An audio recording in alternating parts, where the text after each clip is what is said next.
Since 2011, since the founding of 80K Action, I've been hosting a monthly call focused on broadband access in the North Country. Currently, we have over almost 125 people from around the North Country, town officials, interested citizens, broadband providers, folks representing the state, and even at the federal broadband level that are on the call distribution list. I hold the call to a half an hour, and we basically go around and talk about best practices, what's happening, what's current, what's updating, no long-term debates, and it's meant to be a forum for exchange of ideas and lessons learned.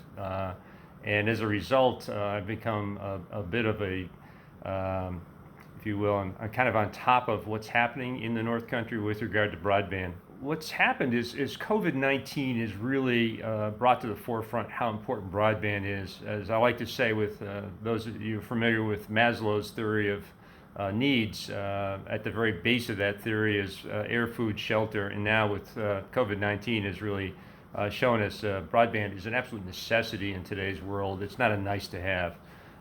From an economic development standpoint, telecommuting, telehealth, teleschooling, you name it, you have to be able to have access to high-speed broadband to be able to exist in today's modern world.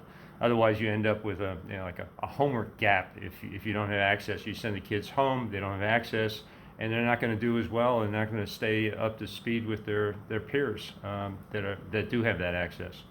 Starting in 2016, New York State launched a program called New York State Broadband Program, where they funded, it's $500 million, and they actually augmented that with some federal monies of another $170 million to support broadband access, broadband expansion throughout the state of New York. In conjunction, at the same time, in early 2016, the New York State Public Service Commission approved the merger of Time Warner Charter in the state of New York, and one of the key requirements of that merger was that Time Warner Charter would expand its network to an additional 145,000 households across the state of New York. And between those two programs, which will end roughly this time next year when all's said and done, New York State, the goal was to have 100% of the state have access to high-speed broadband.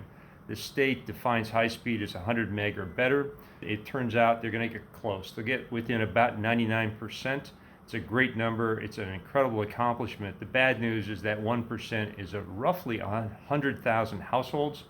They're in rural New York, and many of that 100,000 are here in the North Country. So our focus has been in the last year to really try and identify the people that live in the North Country, that will fall through the cracks, as I like to say, that will not have access to that 100 meg service, and we're trying to figure out where they are, what would it take to get to them, so that we can go back and ask for either additional funds or additional solutions to try and get to that 100%. As we like to say, it's 100 at 100. 100% of the households and businesses in the state of New York to have access to at least 100 megabits of service or better.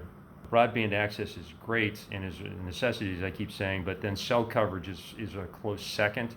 And in the North Country, and in the park in particular, cell coverage when you're moving is a big problem, and it gets into public safety. If you're driving down a road and don't have cell coverage and have an accident, you're in trouble. So that I see a continued focus on identifying people unserved, underserved, and trying to find ways to solve and help them. And then very close behind that is a major focus on what we can do to improve cell coverage, especially when you're traveling throughout the North Country.